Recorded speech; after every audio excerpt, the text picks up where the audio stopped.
책 내용과 배경과 네, 간단한 바이오그래피까지 네, 초반 부분까지 잘 말씀해 주셨고요. 이제 강 교수님은 이제 철학자로서 조금 이렇게 정말 엣지 있고 아주 파고들고 이런 그런 어떤 지적으로 소피스케이트한 책을 쓰고 싶은 마음이 있으신 것 같은데, 아직도 그 이제 예, 그 어떤 면에서는 저도 이제 경험해 보면 이 개론을 대가한테 배우는 게 참 유익이 많은 것 같아요. 배운 사람 입장에서. 기초적인 이야기를 경험이 많은 대가한테 배우는 게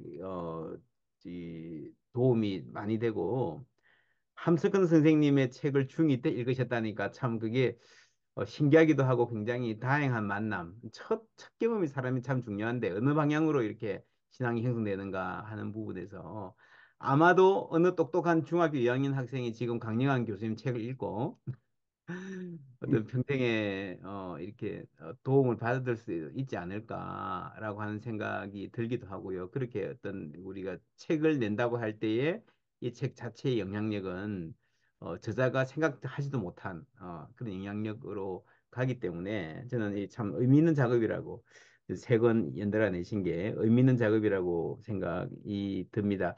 그래서 이제 책 전체적으로 가장 시작할 때의 문제의식이 전체적으로 내용은 이렇게 세 개로 나눠져 있지만 문제의식은 시작할 때의 문제의식이 전체를 끌고 가는 것 같습니다. 제가 보기에는 반지성주의에 대한 반성.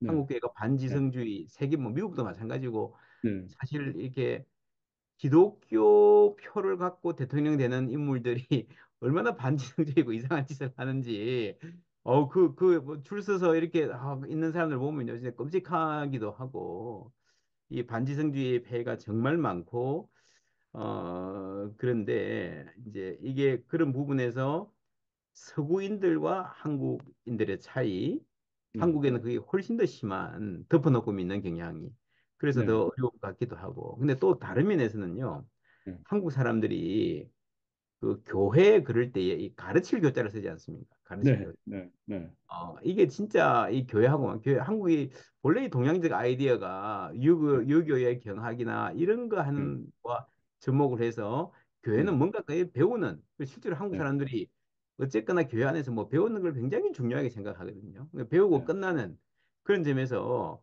되게 아주 깊이 있게 지성적이지 않으면서 이렇게 지적으로 바이탈하지 않으면서도 뭔가 또 이렇게 머릿속에 이렇게 신앙이 좀 한계로 갖춰져 있는. 그래서 그게 또 멀리는 이강 교수님 칼리그이기도 하신 제임스 스미스가 쓴 인텔렉츄얼리즘의 한계. 네, 또 동시에 지금 지적되는 이 두 네, 가지가 동시에 있지 않습니까? 네, 그러니까 네, 우리가 머릿속으로 생각하고 끝내버리는 네, 배우고 실천은 안 따르고 네, 공동체적으로 못 나가는 그러한 인텔렉츄얼리즘의 한계도 분명히 있는데 네, 그 사이에서 이 네, 두 문제를 동시에 우리가 알고 특별히 저는 이제 또 한국의 아주 보수적인 신자도 문제지만 네, 좀 개혁적인 뭔가를 하고 싶은 사람들이 네, 모이거든요. 네, 모인데 기존 교회가 마음에 안 들고 그러니까 가난한 교인도 되고 따로 이렇게 교회를 개혁적인 교회를 한다고 하는데 네, 그 개혁적인 따로 교회가 제가 볼 때 많은 교회 그냥 스타디 그룹이에요. 스타디 그룹. 네, 네, 공동체적 네, 교제도 중요하게 생각 안 하고 그냥 네, 책 읽고 공부하고 네, 끝내버리는. 그러면서 그걸 그게 갖다가 대용으로 생각하는 네. 그런 인텔렉츄얼리즘의 한계도 분명히 우리가 있지 않은가. 그래서 그 제가 두 책에 현상을 어떻게 앞에 봐야 이제 될지. 예. 네, 앞에 책의 일장에서 반지성주의에서 출발은 하지만은 예. 그래도 그렇다고 지성주의가 답은 아니다. 그래서 네. 그 지성주의 문제도 이제 일장에서 다루었죠. 예, 예. 그러니까 이게 지성주의나 반지성주의의 문제가 아니라 음, 우리의 그 지성과 이성을 이제 온전하게 그걸 건강하게 이제 사용을 이제 해야 하는데 음. 사실은 누구나 지성과 이성을 사용하고 있거든요. 음, 아니 반지성주의라고 하는 사람들도 사실은 지성과 이성을 사용하고 있어요. 음, 음, 다른 방법으로 사용을 하는 거죠. 음, 왜냐하면 지금 우리가 이렇게 지금 보고서 이야기를 하고 있는데 음, 내가 지금 보고 있다는 사실을 음, 지각 못하는 사람은 아무도 없잖아요. 음, 그리고 여기 지금 몇 분이나 모여 있다든지 지금 우리가 무슨 주제로 이야기하고 있다든지 이거 다 음, 알아듣고 다 그 음, 생각을 하고 있는 거거든요. 여기서 음, 지성도 있고 이성적인 추론도 있고 지성이란 알매 능력이고 그리고 이제 이성이라고 하는 것은 말 그대로 그 저 ability to 음, reason 추론할 수 있는 능력. 그래서 그걸 추리한 말로 리자 음, 결 리자를 써서 우리 그 말 번역 이성 그렇게 하는데 예, 미루어서 짐작해서 이제 생각할 수 있는 능력, 이성. 그러니까 사실상 누구나 다 쓰고 있습니다. 근데 음, 결국 이제 들어가서 보면 음, 저는 이제 가령 저하고 가까이 지내던 그 제이미 스미스 같은 친구가 음, 이 특별히 이제 리폼 전통이나 이 신학 전통에서 좀 강한 인텔렉추얼리즘, 그 지성주의에 대해서 굉장히 이제 비판하면서 그러니까 이제 머리나 가슴보다 그 친구가 이제 강조하는 게 이 비스를 이 음, 배에서 나오는 이 더 밑에서 나오는 그 인간의 욕망 이제 그것에 대한 세계관과 관련해서 이제 강조를 이제 하는 방식인데 이제 그걸 이제 예배와 그 칼출을 리터지하고 이제 문화적 그 예전과 연관시켜서 그 이제 책을 세 권을 썼죠. 그런데 음, 저는 그이 스미스 같은 친구가 강구하고 있는 것 중에 하나가 가령 데카르트가 음, cogito ergo sum, I think therefore I am이라고 할 때 음, 그때 I think가 지적 생각만은 아니라고 하는 거예요. 그게 음, 데카르트가 말한 I think가 지적인 음, 건 금방 데카르트가 이제 거기다가 이제 붙이는 게 그때 이제 think의 여러 이제 모드들, 음, 여러 그 양태들을 예를 들어서 판단하고 상상하고 지각하고 감각하는 것, 쌍띠르라는 부류를 써요. 그게 음, 쌍띠르, 이거 sense to sense 하는 것조차도 음, 생각이 들어가는 거거든요. 그러니까 음, 오늘 이 지성주의자들이든 반지성주의자들의 문제가 단순히 그냥 지성과 이성을 사용하지 않는다는 데 문제가 있는 것이 아니라 느껴야 되고 민감해야 되고 예민해야 되고 하는 지점에서 하지 않는 거예요. 음, 무엇 때문에? 어떤 이데올로기나 어떤 생각의 틀에 사로잡혀서 그런 거죠. 그러니까 이제 음, 사실 반지성주의 문제는 음, 들어가서 생각해 보면 음, 진짜 지성이나 이성 머리 굴리지 않는 게 아니라 머리는 골똘히 굴려요. 굴리긴 하면서도 막상 보아야 할 것 보지를 않고 들어야 할 것 듣지 않는 것. 음, 예수님이 비유로 말씀하실 때 보아도 보지 못하고 들어듣지 못한다고 하실 때처럼 그게 사실상은 반지성주의고요. 음, 지성주의는 보고 듣고 해도 그것도 마찬가지로 그것도 어떤 이론이나 체계나 이제 개념 속에 담겨 있는 그런 생각을 가지고서 재단하고 음, 볼 것만 보고 싶은 것만 보는 음, 그것도 이제 문제죠. 이제 음, 그리스도인의 삶의 현실은 이제 그 사이에서 어떻게 한편으로는 반지성주의 오류에 빠지지 않고 또 다른 한편으로는 지성주의 오직 지성만 내세우면서 사람과의 관계나 보살핌이나 배려나 이런 것들을 배제하는 방식 음, 그것도 피해야 할 거죠. 왜냐하면 생각한다는 게 우리말 생각에서 엄마 생각, 아빠 생각, 고향 생각 할 때 그 생각은 음, 무슨 논리로 생각한다는 게 아니거든요. 음, 그렇지 않습니까? 그리워하고 보고 싶어하고 관심 가지고 보살피고 하는 그 생각. 그러니까 이제 저는 생각한다는 것의 스펙트럼이 굉장히 넓다고 생각해요. 음, 논리적 사고도 있고, 음. 제가 이제 다룬 이제 뭐 창의적인 것도 있고, 공동체적인 것도 있고, 공동체적, 예, 예, 공동체. 이제 제가 이제 그 부분을 예, 특별히 좀 그 강조하신 것 같아요. 예, 다른 부분보다는 훨씬 더 좀 강조를 이제 음, 했는데 음, 오늘 워낙 우리 사회에 이게 각자 도사의 음, 이 사회가 음, 되다 보니까 개인뿐만 아니라 교회도 그러지 않습니까? 교회도 지금 각자 도생 아닙니까? 음, 한쪽 교회는 뭐 도무지 어떻게 꾸려나갈 수 없는 사정이 음, 돼도 옆에 있는 교회들이 그 관심 없고요. 이제 그런 그런 데뿐만 아니라 음, 이제 어, 고통받는 사람에 대한 관심. 그 특별히 이제 공동체 생각할 때 제가 이제 그 칸트를 가져와서 음, 그게 칸트 판단의 비판 그 40절에 나오는 건데요. 그 아마 제 책에는 그 인용이 밝혀져 있지는 않을 겁니다. 음, 40절에 나오는 그 라틴 말로 센수스 커뮤니스라고 하는 독일 말로 게마인신이라고 그러죠. 또는 음, 게마인샤프트리신 그 어떤 사회적 의식이라고 부르는 그게 이제 세 가지거든요. Denk für sich selbst. 그러니까 스스로 생각하라. 두 번째가 나무 자리에서 생각하라. 세 번째가 denk einstimmig mit sich selbst. 그러니까 자기 자신과 einstimmig하게 일관되게 생각하라. 이제 이 세 가지 규칙을 이야기하는데 특별히 그 중에서 이제 두 번째 규칙 나무 자리에 서서 생각하라는 거는 고통을 감지할 수 있는 능력이죠. 남의 고통을 스스로 생각해 볼 수 있는. 음, 그러니까 이제 제가 이제 첫 번째 생각하지 않으면 무슨 문제가 나는가 할 때 이제 그 아이히만 예를 들었는데 음. 아이히만을 단지 과학 기술적인 어떤 사고의 측면, 경영자의 측면에서 보면 탁월한 사람이었습니다. 그 짧은 시기에 아우슈비츠로 또는 부첸발트로 이제 유대인들이나 그 사람들을 수송해서 보낼 때 아주 탁월하게 계획하고 뭐 하고 해서 이제 결국은 다 일을 임무를 수행. 이펙티브하게 그죠? 예. 네, 그러니까 기술적 사고의 관점, 음, 과학적 사고의 관점 또는 경영 관리자의 사고의 관점 볼 때는 그 사람은 탁월한 사람이에요. 음, 심지어 자기는 칸트의 실전 이성 비판을 고등학교 때 읽었다라고 이야기를 하기도 하고요. 그러니까 그만큼 자기 도덕 의식도 있고 의무에 대한 관념이 철저했다고 하는데 음, 그런데 왜 한나 아렌트가 그 아이히만의 경우를 일컬어서 thoughtlessness, 음, 사유 없음, 생각 없음, 음, 무사고란 말을 왜 음, 붙였을까 생각해 보면 한나 아렌트가 하이데거 제자거든요. 음, 그리고 야스퍼스 제자인데요. 하이데거가 야스퍼스한테 하나를 보내가지고 한 아렌트가 이제 아우스티누스에서의 그 사랑, 그 사랑에 관해서 이제 박사의 논문을 이제 썼죠.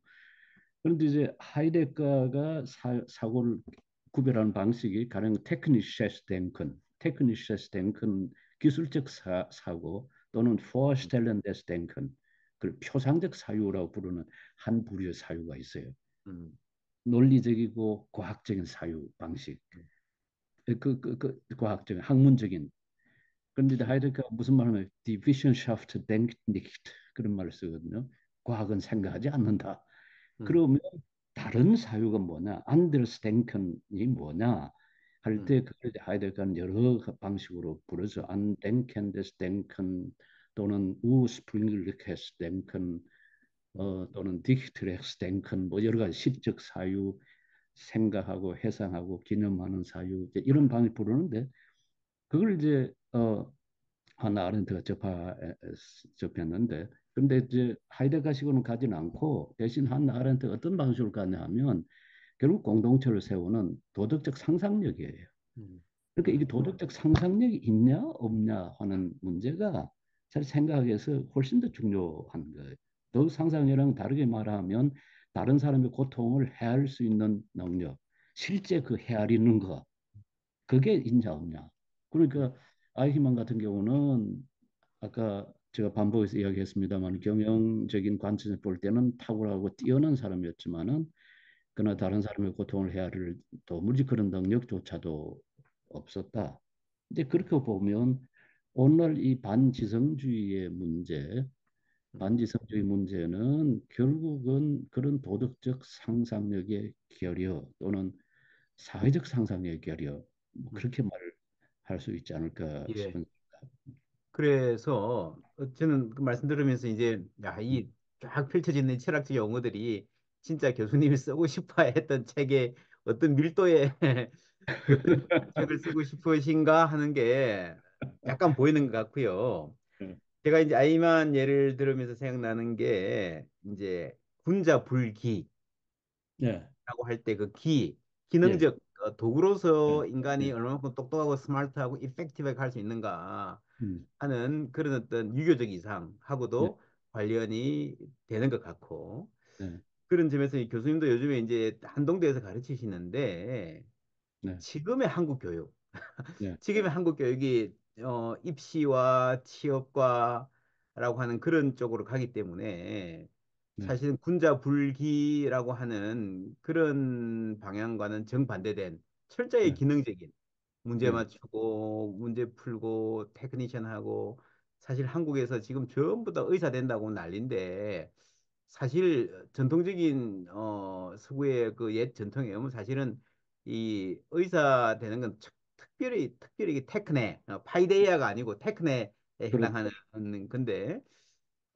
그렇게 너무 과도하게 몰려 있는 기능적 지식에 너무 목매고 갈려 있고 경쟁하고 이런 사회의 폐해 네, 어, 에 대해서 좀 어떻게 생각하시는지 그리고 이제 그게 공동체적 사고 그래서 이제 사고 생각의 윤리에서 공동체적 사고라는 게 답이다라고 생각할 때에 네, 그런 어떤 사고를 진작시킬 수 있는 공동체로서의 교회의 가능성 네, 에 대해서 좀 어떻게 현실적으로 생각하시는 여기 우리 이 독자들 이게 사전 질문에도 나왔는데 교회에서 신앙 세미나를 하든지 책을 읽자 그러든지 어떻게 하는 게 정의를 위한 실천을 하자 그러든지 하는 이런 공동체적 생각, 공동체적 사고의 그런 윤리적 지향을 그 교회라는 공동체가 어떻게 이렇게 좀 진작시킬 수 있을지 한국 교육의 그런 폐해를 극복할 수 있는 가능성을 우리 어디에서 찾을 수 있을지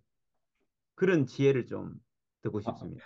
에클레시아에 관해서 다룬 박 목사님이 훨씬 더 좋은 답을 주실 텐데 저한테 물었으니까 제가 예, 말씀을 드리겠습니다. 우선 첫 번째 한동대 이번에 저 글로컬 사업에 이제 예, 참 선정이 됐지 않습니까? 예, 예. 그 최도성 총장님이 이제 아, 거기서 축하드린다고, 더 예, 강조를 하시는 게 예, AI를 뛰어넘어서 음, artificial intelligence를 뛰어넘어서 음, 우리는 홀리스틱 인텔리전스를 추구한다 하겠다. 음, 그러니까 전인적, 전체적, 음, 통합적. 그러니까 이제 주어진 어, 어, 자료와 정보를 이제 토대로 해서 판단하고 사고하는 것 이상에 저는 홀리스틱한 사고 가운데 들어간 것 중에 하나가 역시 공동체적이라 그렇게 생각. 음, AI한테 공동체 모르겠습니다. 뭐 시뮬레이션 방식으로 해서 뭐 도덕적 의식까지 남의 고통에 마치 음, 공감하는 것처럼 그렇게 표현을 얻어낼 수는 있을지는 몰라도 음, 어, 거기에 이제 공동체를 세우는 것을 기대하지는 하긴 힘들지 않을까 하는 생각이거든요. 음, 근데 이제 공동체 관련해서 우리가 저는 기독교가 가진 음, 자산이 한편으로는 이 모든 인류들 그 기독교를 뛰어넘어서 불교나 이슬람이나 또는 저 유교 그 외에 이제 다른 종교와 다 이제 공통으로 공유하면서도 기독교가 특유하게 뛰어넘는 게 있다고 생각하는데요. 음, 그게 이제 골든 룰입니다. 그 황금줄 제가 음, 이해하는 방식에 음, 마태복음 7장 12절 말씀 보면 다른 사람이 너에게 해주기를 원하는 대로 너도 다른 사람을 해주라. 물론 우리말 번역은 그 대접이란 말로 해놨긴 예, 했습니다만 했습니다만은 그러나 예, 다른 사람이 너에게 해주기를 네가 바라는 대로 너도 음, 다른 사람에게 해주라. 음, 저는 이제 뭐 이 구별이 가능할지 모르겠습니다만은 마태복음 7장 12절 그 상상 설교의 그 컨텍스트에서 그 말씀이 등장할 때 이게 곧 그 선지자와 율법의 그 요약이라 음, 이제 저는 그건 커먼 모든 그 종교나 음, 가르침과는 공통하는 음, 이제 가령 우리가 아는 그 논어에 보면 기소 불욕은 물시여이니라 네가 원하지 않는 건 다른 사람에게 하지 말라는 말도 있고 음, 네가 쓰고 싶으면 그러니까 기소 욕, 입, 네가 입 음, 서고 싶으면 음, 이 입인 다른 사람을 세워주라. 음, 그러니까 네가 욕, 달, 네가 거기에 음, 도달을 하고 싶으면 음, 다른 사람도 그렇게 할수록 달인 다른 사람도 그렇게 하도록 음, 세워주라. 도달하게 해주라. 이제 그런 표현이 논어에도 있거든요. 음, 그러니까 남과 내 관계에서 볼 때 다른 사람에게 내가 뭘 해줄까 한 거는 꼭 다른 사람이 나에게 원하는 게 뭔지를 내가 알면 그 아는 대로 실천해 주라. 저는 그건 커먼 그라운드라고 생각이 돼요. 음, 음, 이게 이제 어떤 종교를 갖든 어떤 사상을 갖든 나와 타인의 관계를 반성적으로 우선 본다는 게 음, 또 볼 수 있다는 게 이제 전제가 되어 있는데요. 그러니까 어떤 문화나 어떤 지역이나 이제 공유할 수는 가장 기본적인 음, 그 기초 윤리라 그렇게 말할 수가 있을 텐데요. 우리가 이제 농담으로 기독교 윤리 실천 운동 한창 이제 할 때 기운실이 뭐냐? 기초 윤리 운동이다. 뭐 그런 말을 한 적이 있는데요. 기독교 음, 가장 기초적인 윤리는 음, 이 황금률에 이제 표현이 됐다고 이제 봅니다. 음, 그런데 누가복음 6장 31절에 그 이제 황금률 이야기 나올 음, 때 음, 문장은 똑같이 음, 다른 사람 너에게 해주기를 원하는 대로 너도 다른 사람에게 해주라라고 하는 음, 그 컨텍스트 앞뒤로 문맥상의 맥락에서 보면 음, 그냥 주고받는 그 되게 이제 황금률을 해석할 때 rule of reciprocity 그 상호성의 윤리라 상호성의 규칙이라 그렇게 해석을 하는데 그 음, 일반 그 윤리학에서 그렇게 가르치죠. 음, 주고받고 give and take의 음, reciprocal한 이 상호적인 음, 그 도덕 행위를 가능해주는 규칙이라 그런 의미에서 이제 음, 그 규칙을 이제 골든 룰이라고 이제 부르는데 음, 그 31절 2절 조금 앞에 예, 보면 아니 죄인들도 그렇게 하고 이방인들도 그렇게 한다고 그러잖아요. 음, 주고받는 거야. 음, 그러면서 예수님이 뭘 강조하냐면 거저 주라. 음, 거저 주라. 하늘의 아버지가 자비로운 것처럼 너희가 자비로워라. 음, 그 이 이야기는 저는 그 마태복음 7장 12절에서 모든 종교와 어떤 사상이나 어떤 지역과 공유할 수 있는 황금률. 예수님께서 그 가르침은 음, 옳다고 생각을 해요. 그 우리가 그대로 수용해야 하고. 음, 그런데 누가복음 6장 31절에서 가르치는 황금률과 그 전후 맥락에서 보면 네가 받지 못하더라도 설사 다른 사람이 너에게 그렇게 해주지 못 않더라도 너는 마땅히 그렇게 해주라. 왜? 자비로우신 하나님의 자비를, 음, 그분의 은혜를, 그분의 선물을 너는 누구보다 더 많이 받지 않았나? 음. 그러니까 이건 저는 그리스도인들에게 주는 커다란 과제고 책임이라고 생각해요. 예, 교수님 사실 마태복음도 같은 것 같아요. 마태복음도 네. 5장에 하나님이 악한 음, 자야나 순한 음, 자의 밭에나 비를 내리시는 하나님 음, 전체적인 면에서 똑같은 이야기를 하고 있고 굉장히 중요한 포인트인 것 같고요. 네, 제가 하나만 질문하고 이제 전체 질문 조금 보면 홀리스틱 인텔리전스 그러니까 아티피셜 인텔리전스가 어떻게 보면 기능적 지식의 극단으로 가는 네. 어, 어, 바둑 좀, 둔다? 당연히 음, 인간보다 잘하는 한 기능을 할 때. 근데 네, 네, 홀리스틱이라고 할 때 이게 전반적인 총체적인 전인적인 지식, 전인이라보다 더 큰 범위가 될 수 있을 텐데 이거하고 관련한 게 교수님 그 환원주의의 폐해에 네, 대해서 네, 이해하셨는데 말씀 강조하셨는데 네, 환원주의의 문제점, 폐해에 대해서 조금 설명해 주시고요. 이걸 기독교가 어떻게 네. 보면 현대 기독교가 훨씬 더 세상보다 더 환원주의적으로 무슨 말만 나오면 기도해, 기도하면 돼. 이게 이런 어떤 그런 식의 환원주의로 오히려 더 빠져 들어갔는데 기독교 네, 안에 환원주의를 넘어설 수 있는 총체적 시각을 네. 확보할 수 있는 그런 어떤 자산들이 있을까? 그런 저는 말씀 좀 질문하고 싶습니다. 이론적인 자산도 있고 예. 또 실천적 자산도 음, 우리 기독교 전통 그리고 성경 음, 뭐 그 충분히 있다고 생각을 하는데요.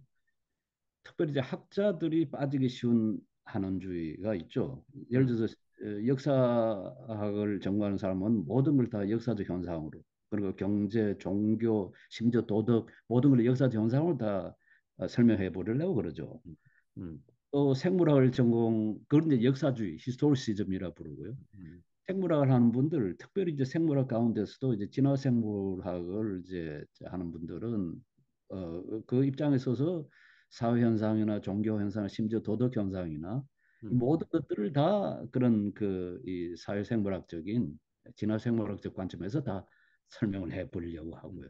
그렇게 설명을 해버리려고 하죠. explain 음, out 예, 해보려고 하는. 예, 또 이제 뭐 그런 역사주의나 생물학주의, 뭐 또 심리학도 마찬가지고요. 음, 심리학적인 걸로 모든 현상을 심리학으로 이제 해보려고. 그렇게 이제 되게 이제 학자들이나 전문 분야에 종사하는 사람들한테 깊이 이제 깔려 있는 그 환원주의죠. 경제학적 환원주의, 경제주의도 굉장히 그것도 이제 어, 에코노미즘이나 경제적 환원주의도 있고 역사주의도 있고 예, 심리주의도 있고 기술주의도 있고 온갖 그 주의들이 예, 예, 환원주의적 성격을 띠고 있죠. 이걸 이제 이론적으로 피하는 걸, 그게 가장 몰두한 사람이 그 헤르만 도이벨트라는 철학자입니다. 예, 암스테르담 자유대학교 법철학 교수인데요. 그분은 이제 철학을 화란 말로는 베이스북 헤이르트 대 베츠이데 법 이념의 철학이라고 부르죠.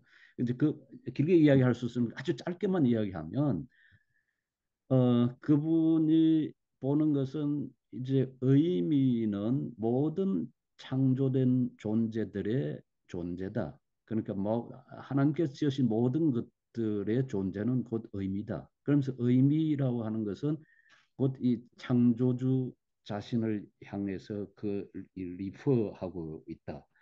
그러니까 이제 어떤 어, 어떤 창조의 현실이라도 창조주 하나님을 떠나서는 그게 이해될 수가 없고, 그러니까 유니티 통일성을 형성할 수가 없다고 하는 것은 먼저 하고요.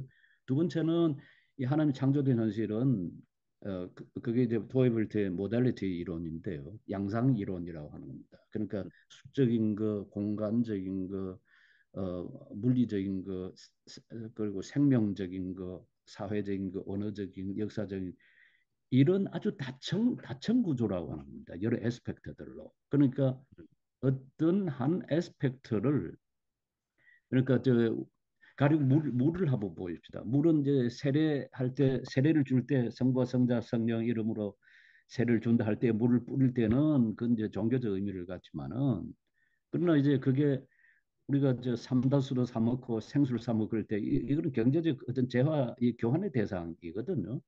그러나 이제 화학자가 연구할 때 물은 H2O잖아요.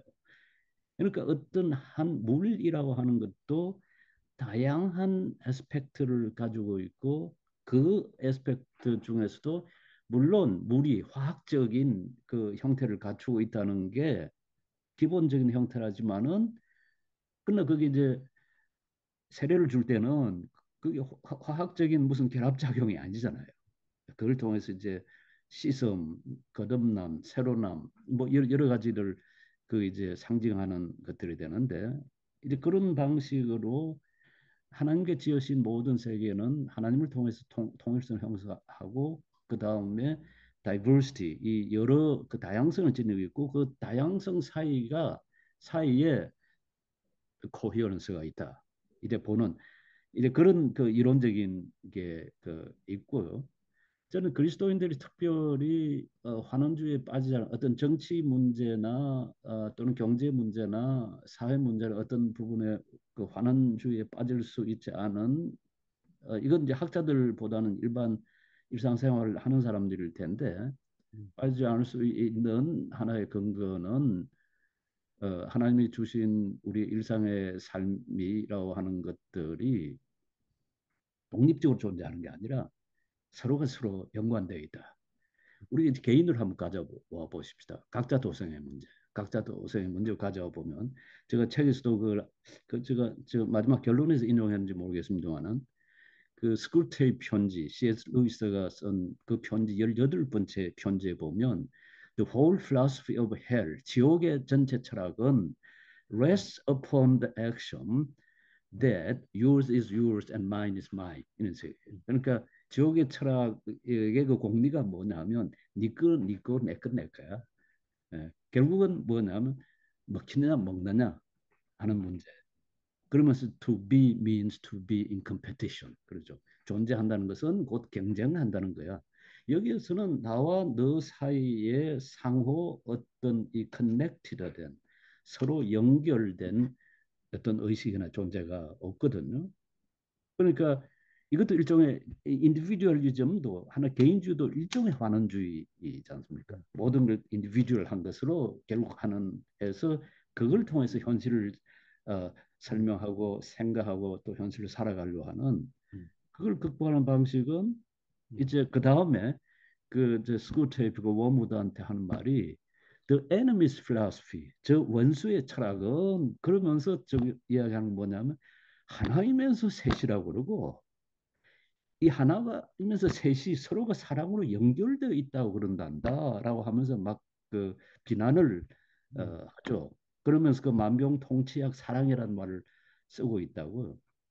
그러니까 여기서는 이제 나에게 좋은 건 너에게 좋고 너에게 좋은 건 나에게 좋은 커먼 굿을 이루고 있는 그 삼위일체 하나님의 존재 방식을 C.S. 루이스가 그 1941년에 쓴 글인데요. 아직까지 소셜 트리니테리언이즘 뭐 그런 게 이야기 아직 되기도 전인데 그걸 18번째 편지에 그 C.S. 루이스가 이야기를 하고 있죠. 그러니까 삼위일체 하나님의 존재 방식만 보더라도 홀로 존재하는 분이 아니라 함께 삼위 하나님이 함께 하나의 공동체를 커뮤니티를 형성하고 있는 우리가 그 관점을 그리스도인들이 충분히 몸으로 삶으로 우리가 경험을 한다면 이 세상에는 어떤 것도 무가치한 것 없고 이 세상에 어떤 것도 서로 연관되어 있는 서로 커넥티드 되지 않은 건 없다.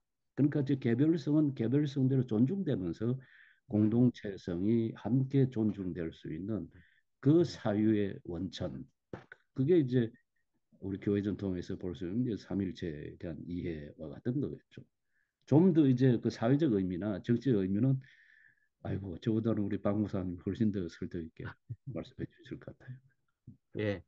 아이, 너무 감사합니다. 제가 들으면서 이 좀 자유롭게 우리가 이 시간도 한정되는데 워낙 배울 게 많고 생각할 점이 많아서 이 강 교수님하고 대화하면 질문 하나 하면 듣고 있으면 질문이 서너 개가 생겨서 대화가 끝이 안 날 것 같은 진짜 철학적 사고의 전형을 보여주시는데 근데 제 느낌은 한번 나를 잡아서 아침부터 저녁까지 중간에 밥 먹어가면서 이렇게 자유롭게 한번 토론할 수 있는 그런 세션을 한번 만들어 봐도 좋겠다. 네. 그런 생각이 들고요. 저도 뭐 더 질문하고 싶지만 많은 분들이 질문도 올라와 있고 많이들 궁금하실 텐데 우리 먼저 김지철 목사님 한번 질문이나 평 한번 해주시면 좋겠습니다.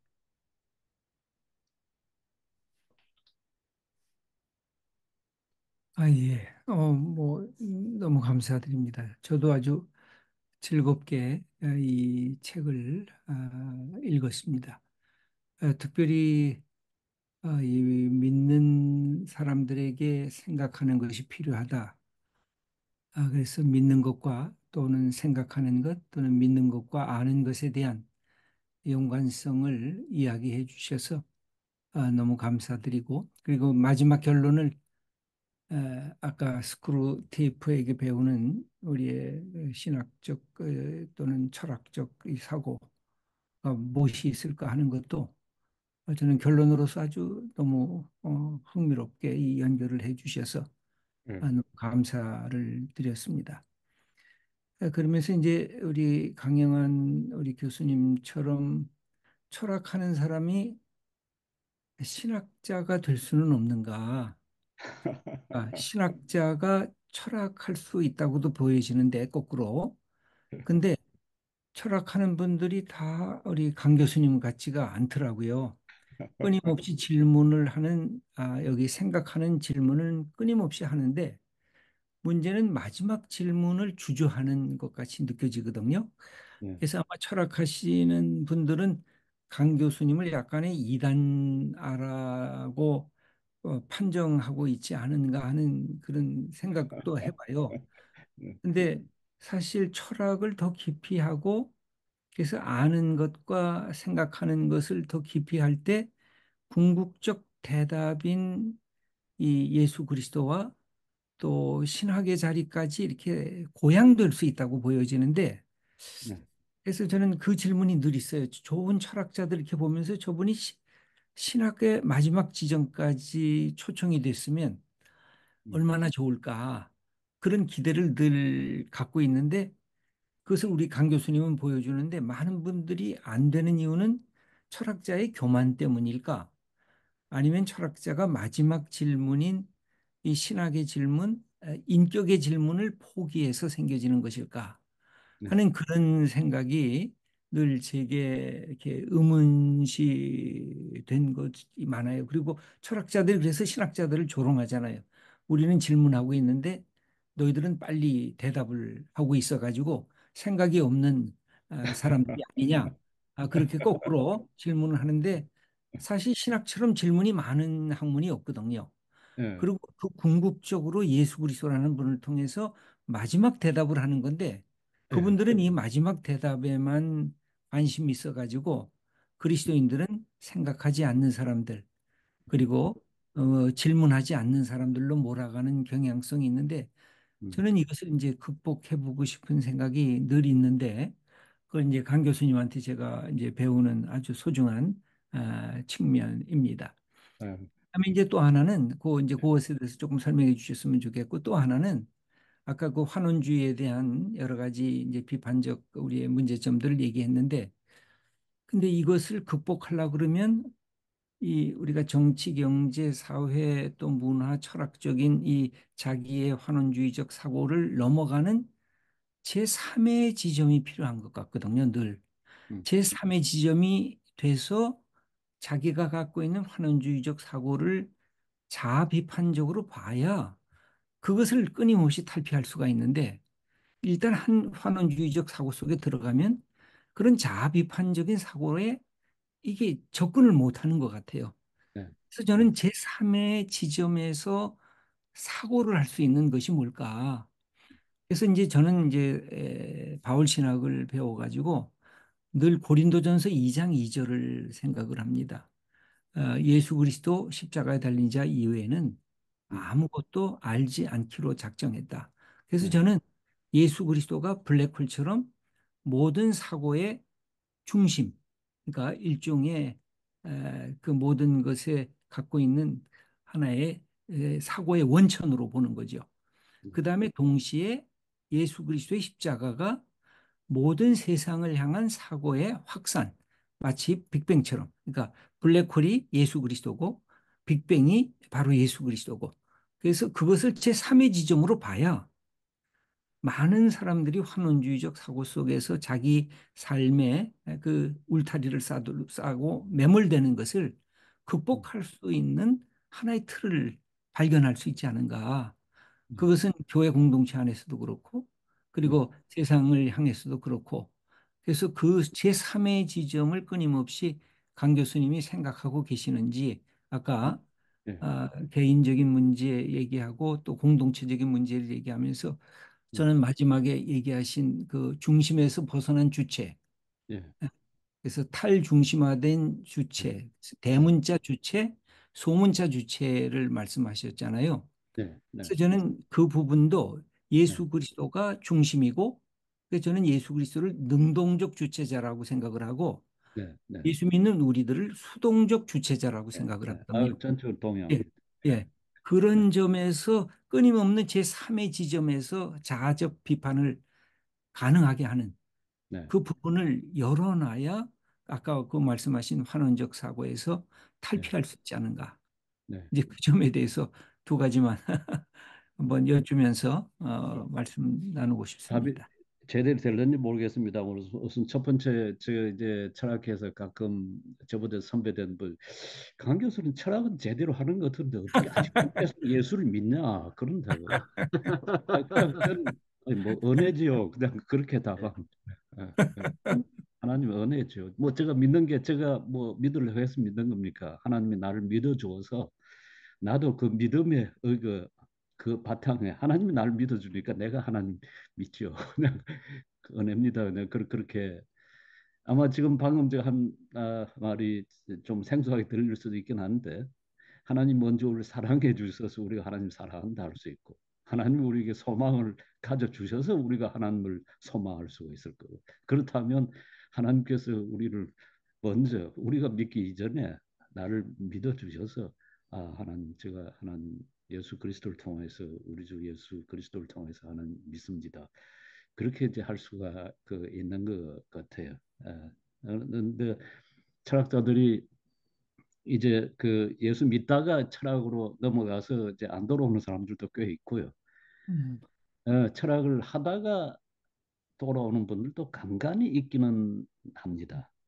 간간히 철학을 공부를 해보니까 이게 오히려 참된 진리가 여기에 있다. 제가 그 책에서도 예를 든 경우 이제 체스타톤 같은 경우인데 예.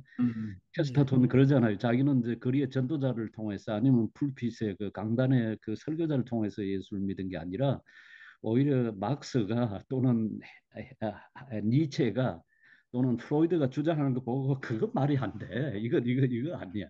그리고 거꾸로 생각해 보니까 사도신경을 고백하는 그 신앙이 참되다 하는 것을 알고 신앙을 가졌다.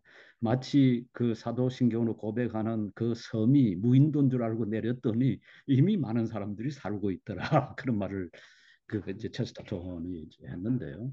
음, 철학자 가운데 사실 그런 어려움이 음, 그건 이제 저는 뭐 이성의 한계 그런 것보다는 이성의 뭐 신뢰보다는 그 자기 자신의 그 태도를 벗어나지 못하는 결국 그게 아닐까 싶은 생각이 있고요.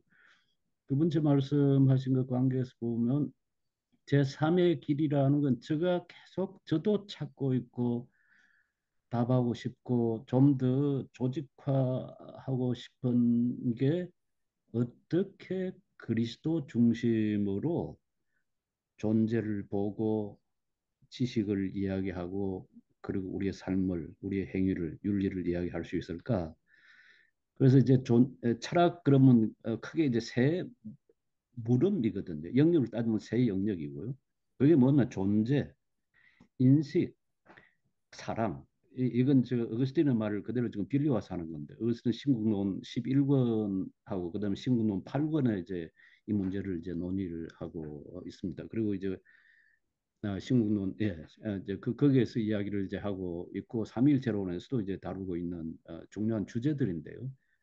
어떻게 존재를 그리스도를 통해서 볼까? 골로새서 그 1장 16절 이하, 1장 15, 16절 이하 거기 보면 그리스도를 통해서 모든 게 이렇게 하나의 체계를 이루고 있고 그리스도는 보이는 이제 보이지 않는 하나님의 그 형상이라 그러면서 만물이 그를 통하여 그 안에서 이루어졌다. 그건 결국 존재는 그리스도를 통해서 보지 않으면 그 존재가 왜 그런 방식으로 우리가 경험하고 있는 이 세계가 왜 이런 방식으로 이렇게 구성이 되어 있는지 이해가 되지 않을 뿐만 아니라 그리고 이제 알미라고 하는 것도 그러고요. 행위도. 그런데 이제 2장 8절에 가서 보면 골로새서 2장 8절 보면 그게 이제 되게 이제 교회에서 많이 쓰는 거잖아요. 저 이제 오랫동안 제가 장로로 있던 교회가 두레교회인데요. 고신처. 오항희 권사님이라고 지금 돌아가셨습니다. 저 고등학교 수학 선생님 하던 분이었는데 가끔 저를 만나면 장로님 아직도 철학하십니까? 이런다고요. 근데 그 말씀이 뭐냐면 골로새서 2장 8절 말씀이에요. 그러니까 블레페테 조의하라 조심하라. 어떤 사람이 너를 철학과 헛된 속임수로 너를 사로잡을까 봐. 음, 그러면서 이제 속임수는 이제 사람의 그 유전 전통과 그리고 이 세상의 스토이케이아라. 근데 저는 이제 그 말씀을 보면서 그 우리말 번역이 참 이거 잘못됐다 싶어요. 음, 그러니까 사람의 그 파라도시스와 그리고 음, 이제 그 스토이케이아 투 코스모 그 코스모스 이 세상의 스토이케이아에 다른 것이지 우카타 크리스톤 not according to Christ 음, 그리스도에 따른 그리스도에 의한 것이 아닌 그런 헛된 그 속임수의 철학을 조심하라. 그러면서 2장 7절에 이미 그리스도에게 깊이 뿌리를 내리고 2장 8절 9절 이하에 보면 그리스도를 따른 철학이 가능하거든요. 필로소피아 카타 크리스톤 그리스도를 따르는 철학. 그러니까 그 파라도시스 투 안토포나 또는 그 스토이케이아 투 코스모가 아니라 필로소피아 카타 크리스토 그리스도를 따르는 철학. 이건 나중에 어거스틴도 시도했고 에라스무스도 시도했고 칼빈도 기독 강요 3권 거기 이제 6장, 7장, 8장, 10장까지가 이제 크리스천 라이프에 관한 건데 거기 이제 보면 필로소피아 크리스티아나 그리스도를 따르는 철학, 그리스도를 따르는 철학. 그것은 성령께 자기 자리를 내어주고 그래서 성령을 따라서 그리스도와 함께 죽고 함께 살아나는 그 성령의 명령을 따라 사는 삶 이렇게 정의를 하고 있거든요. 음, 그러니까 그 관점에서 보면 그리스도 중심의 저는 그 제3의 길이라는 게 다른 게 아니라 그리스도 중심의 그리스도를 따르는 방식의 존재에 대한 이해와 지식에 대한 이해와 삶에 대한 행위에 대한 윤리에 대한 이해를 하는 철학이 왜 불가능하냐? 왜 가능하지 않을까? 저는 그 믿음을 가지고 있고 계속 그 물음을 가지고서 작업을 해 나가야 되겠다. 지금 첫 시도를 이번 9월 말에 제가 밴쿠버 그 뷰에 가서 일주일 동안 집중 강의를 할 텐데요. 하루에 8시간씩. 그렇게. 그때 한번 이걸 지금 목사님 그 말씀하시는 그 제3의 길을 한번 음, 풀어볼까 그런 생각을 지금 하고 있습니다. 아, 예, 아이, 감사합니다. 예, 감사합니다. 정말 아주 좋은 질문에 좋은 대답, 아주 두 분 대화 참 아주 감사합니다. 어, 사전 질문들 다 읽어보셨는데, 뭐, 자유롭게 한번, 교수님 읽어보셨으니까 말씀해 주셔도 괜찮고요. 다 뭐, 사전 질문에 제가 볼 때 지금까지 강의와 내용을 통해서 많이 소화된 것 같아요. 지금 올라와 있는 질문 중에는 아이 희만 못지않은 요즘에 청문회 등장하는 기독교적 배경을 가진 사람들이 뭐, 너무 사회 평균보다 훨씬 더 이렇게 그냥 네, 꽉 막힌 사람들이 기독교인이라고 하는 게 너무 답답하다 하는 거, 우리 지성주의, 반지성주의 이야기 하면서 계속 했던 이야기인 것 같고요. 네, 사전 질문도 하셨지만, 즉석 질문 기회도 주시면 좋을 것 같다. 그래서 왜냐면 네, 이게 책 읽고 우리가 질문한 거 하고, 웬만큼 많이들 대답이 소화가 됐는데, 또 이제 강의를 오늘 뭐 이렇게 계속 많이 하셨기 때문에 하시면서 생긴 질문이 있을 것 같아요. 그래서 네, 한두 분이라도 즉석에서 질문 좀 하실 분 있으면 손들어 표해 주시면 네, 기회를 드리도록 하겠습니다. 네. 저 박상희 선생님 예, 질문하시네요. 예, 박상희 선생님. 하십시오. 예, 음소거 부탁드리겠습니다. 네, 좋은 말씀 먼저 너무 감사드립니다. 네, 네, 그리고 제가 책을 이제 오늘에서야 급하게 막 읽었는데요. 근데 책이 굉장히 쉽게 잘 술술 너무 잘 익혔어요. 네, 그런데 제 생각에 이렇게 술술 잘 익힌 까닭은 네, 제가 그리스도인이기 때문에 잘 익힌 것이죠. 음, 근데 제가 요즘 제일 고민하고 있는 것이 무엇이냐면 그 제가 숭실대 소그룹 채플에 그 자원봉사를 하고 있어요. 숭실대는 그 채플을 이원화해서 그냥 기존의 채플이랑 그다음에 8명 내지 9명 정도의 작은 그룹으로 만들어서 그 조그만 한 10분 정도 동영상을 보고 그 동영상 주제에 따른 질문들을 그 함께 멘토라고 부르긴 하는데 어쨌든 멘토 자격은 없는 것 같은데 멘토랑 그 아이들 8명, 9명 정도가 함께 그 주제에 대해서 이야기를 하는데 꼭 기독교적인 주제는 아닌데 이제 결론은 기독교적으로 이렇게 어, 낼 수 있도록 이제 그렇게 토론을 하고 있거든요. 그래서 매주 네, 이제 일주일에 한 번씩 가고 있는데 제가 지금 4번째 아이들을 만났어요. 근데 네, 20살, 21살 아이들인데 그 중에서 그러니까 천주교 신자거나 개신교 신자인 경우가 8명 중에 1명 아니면 2명, 어떨 때는 1명도 없었어요. 4번 중에. 네, 실대인데도 불구하고.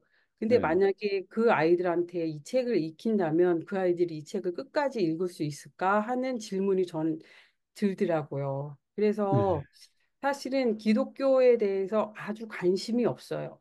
차라리 네, 안 튀면 네, 이러고 저러고 제가 질문을 받아주고 이야기하면서 풀어날 수 있겠는데 하나님에 대해서 종교에 대해서 아무 관심이 없는 세대들 그리고 이제 아마 그 세대 이하로 종교 인구 분포도를 아마 조사를 하면 기독교가 제 생각에는 10%가 안 될 것 같아요.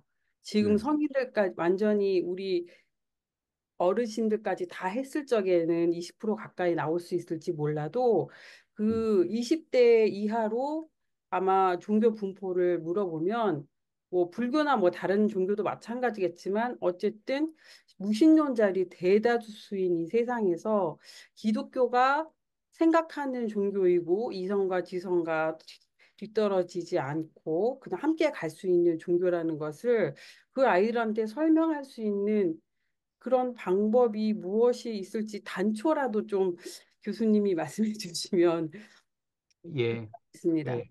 좋은 질문 감사합니다. 제가 네. 하나 추가하면 우리 사전 질문 중에 이런 질문이 있습니다. 제가 읽어드릴게요. 칸트 철학은 인간 이상의 것, 신의 존재나 영혼의 유무는 알 수 없다. 불가지론으로 남겨두는 것으로 알고 있는데 요즘 세대에게 교회를 효과적으로 전도할 사고 혹은 철학 방법이 있을까요? 앞으로 교회는 어떤 전도를 해야 할까요? 라고 하는 사전 질문이 이 책 읽고 나왔고요. 그 박상희 선생님 말씀하신 거하고 비슷한 맥락인 것 같습니다. 답변 부탁드립니다. 어, 여러 가지를 지금 이야기할 수 있을 것 같은데요. 예. 간단하게 몇 가지만 이야기하면 우선 탈종교 현상은 이건 우리만 경험하는 거 아니고 음, 이미 전 세계가 하고 있는 경험, 전 세계를 하도 특별히 북반구, 아, 그러니까 유럽과 미국과 이제 한국도 사실 그 속에 들어가 있는 음, 다르게 표현하면 잘 사는 나라, 이제 상당히 이제 선진국에 들어선 나라치고 음, 종교가 번성한 나라는 없습니다. 지금 종교가 번성한 데는 아프리카와 저 남미 쪽 숫자가 많이 늘어나는 쪽은요. 그다음에 두 번째 그럼에도 불구하고 우리 이제 국내 사정의 경우는 저희들 이제 기윤실 제가 기윤실 대표를 2000대 초반에서 한 7, 8년 한 6, 7년 했던 것 같은데요. 그때 저희들 이제 한국 교회 신뢰도 조사를 해보면 18%를 넘지를 않습니다. 신뢰한다고 이야기한 사람들이. 그러니까 어떻게 보면 이제 우리 자신들의 책임이죠. 이 교회가 이렇게 신뢰를 받지 못하도록 된 것은 뭐 저 자신을 포함해서 지금 저희 나이 또래 뭐 이상들 다 책임이 있다. 이제 그렇게 생각을 이제 하고요. 세 번째, 지금 말씀하신 뭘 가지고 좀 아이들하고 읽힐까? 어, 제 생각은 제가 초등학교, 중학교 때 했던 경험을 가지고 이야기하면 요한복음 가지고 좀 읽으면 되겠다. 제가 사실 요한복음 그거 닳도록 읽고 그리고 이제 복음서하고 서신서하고 쭉 계속 그 책이 닳도록 성경에서 읽었는데요. 그건 제가 이제 이미 이제 교회 들어가서 신앙이 뭔지 알고 싶어서 이제 한 거지만은 만일 지금 대학생 아이들 데리고서 신앙을 이야기할 수 있는 그저 접촉점을 찾자면 가령 아가서나 아니 저는 아가서보다 전도서를 가지고 우선 삶을 생각하게 하고 그렇게 한 다음에 차근차근 그 전도서 그 12장 짧지 않습니까? 예를 들어서 첫 3장까지 읽고 같이 토론하고 그 다음에 이제 4장부터 가령 뭐 8장 9장까지 하고 또 그 다음에 또 이제 12장까지 하든지 그 방식으로 성경을 가지고서 하되 그리고 물론 이제 번역은 당연히 새 번역이나 우리 번역이 쉽게 읽을 수 있는 번역. 여기 지금 성경학자 두 분, 저 신학 교수 두 분 계십니다만은 저는 우리 한글 성경 보면 이거 읽지 말라고 하는 것 같다 싶은 생각이 들어요. 우리가 젊은 친구들이 읽을 수 있는 성경 그걸로 읽혀야 된다고 생각합니다. 딴 방법이 없는 것 같아요. 결국 그리스도인들이 삶에서 몸으로 그리고 말로 그 모범을 보이면서 교회가 정말 낮은 대로 내려가서 사람들의 아픔을 보듬어주고 함께하고 가는 그걸 통해서 조금이라도 실을 형성하면서 그들과 함께 삶을 나누는 그런 그 공동체가 그래도 교회밖에 없구나. 이건 믿을 만한 곳이라고 하는 거를 저는 확산시키고 심어주고 하는 게 지금 현재의 위기를 극복하는 하나의 그 길이겠는데요. 그러나 전반적으로 내려앉는 건 이건 지금 전체가 유럽도 그렇고 우리도 그렇고 문화로 치면 사실 19세기 시대를 데카당스의 시대라고 그랬는데요. 사실 지금 시대가 데카당스의 시대, 음, 내려앉는 시대죠. 음, 데카당스 시대라는 걸 우리가 음, 경험하는 가운데 음, 믿는 사람들이라도 정말 서로 예수님께서 마지막 요한복음 음, 그 발시키시면서 하셨던 것처럼 너희가 서로 사랑하라고 하는 그 사랑하라고 하는 그는 입으로가 아니라 우리 교인들끼리라도 청년부끼리라도 그리고 그 지역 사회로 그걸 확산시키고 음, 교회 신뢰를 회복하는 그게 음, 어, 우리가 걸어갈 수 있는 길 가운데 하나가 아닐까 그렇게 음. 생각. 예, 그런 점에서 교회가 신뢰를 회복하고 확산하고 우리 박상희 선생님처럼 멘토로 섬기고 네, 하면서 이렇게 보여주는 모습과 함께 그죠? 열린 자세로 대화하고 하는 것도 뭐 그것 때문에 딱 된다라기보다는 굉장히 중요한 자세인 것 같아요. 우리가 아까 저기 질문 나온 분이 청문회 나오는 기독교인들의 꽉 막힌 그러니까 뭐 착한 일 하는 것도 있지만 제가 보기에는요 대화를 하기 싫어하는 꽉 막힌 이런 무대뽀적인 뭐 모습이 정말 이 젊은이들 답답하게 하는 것 같고 그렇죠. 예, 예수 믿는 아이들도 떠나고 싶어 하는 예, 그런 교회 모습들이 너무 많기 때문에 그런 것들이 아주 중요한 선결 과정인 것 같습니다. 이제 시간이 9시 20분 넘어가는데 한 분 정도 질문하실 분 있으면 더 해주시면 듣고 마쳐도 될 것 같습니다. 여러분 사전 질문하고 주신 것 질문들이 많이 겹치기도 하고 또 이렇게 말을 꺼내면 오래 걸릴 질문이기도 해서 다는 못 다루는 거 양해해 주시고요. 이 질문 다 이제 어, 교수님께 전달해서 또 앞으로 작업이나 이럴 때 교수님들도 이제 이 우리가 서로 상호 대화니까 이 책 읽는 분들이 이런 걸 궁금해 하는구나 하는 것들이 교수님께 전달된다는 의미로 좀 받아들여 주시면 감사하겠습니다. 혹시 또 질문할 분 있으면 현장 질문 하나 정도 더 받을게요. 예, 우리 박정순 목사님. 예. 질문이기도 하지만은 지금 교수님 말씀 듣는 가운데 굉장히 제가 공감했고 은혜가 됐는데요. 그 지금 이제 보통 이 기독교에 대해서 안티 내지는 관심이 없는 게 문제라고 생각하는데 관심이 없다는 건 기독교에 대해서 생각하지 않고 생각하지 않기 때문에 일어나는 것 같은데 아까 말씀하신 것처럼 전도서 같이 어떤 인생의 근본적인 거, 질문, 이런 거를 생각하게 하면은 결국은 기독교로 돌아올 거라는 그런 생각을 하게 됐습니다. 왜냐하면 인생의 창조주가 하나님이시고 창조의 목적과 모든 것이 하나님 안에, 말씀 안에 다 있기 때문에 정말 이렇게 생각을 하게 하면은 하나님께 돌아올 것 같은데 그 생각하는 이제 교재가 전도서나 이런 잠언이나 이런 지혜, 인간의 삶의 지혜를 추구하다 보면은 결국은 기독교로 돌아올 거라는 그러는 지금 이제 공감을 받았고 은혜를 받았습니다. 예, 예. 감사합니다. 그래요. 예, 귀한 나눔이었습니다. 예, 마지막 우리 정태경 선생님. 예. 네, 저는 이제 생각한다는 것을 이제 이렇게 생각해 볼 때 그것이 구원과 관련해서 어떻게 해석될 수 있는가가 전 삶의 고민이거든요. 그래서 인간이 생각하는 것과 또 하나님이 우리를 전적인 은혜로 구원해 주신다라는 것들을 어떻게 조화할 수 있을까? 그래서 하나님이 전적으로 은혜로 구원해 주신다라고 얘기할 때 칼빈은 이제 하나님이 우리에게 그 은혜를 깨달을 수 있는 마음을 주심으로 우리가 택함을 받아서 구원을 받을 수 있다라고 얘기하는 것으로 이해를 하는데 그렇다면 인간이 생각하게 될 때 그 생각은 자신의 것인가? 구원에 대한 관련돼서 그 하나님의 은혜를 믿음으로 받아들이는 것은 그 자신의 것인가? 아니면은 그냥 하나님이 주신 것에 한정되어 있는가?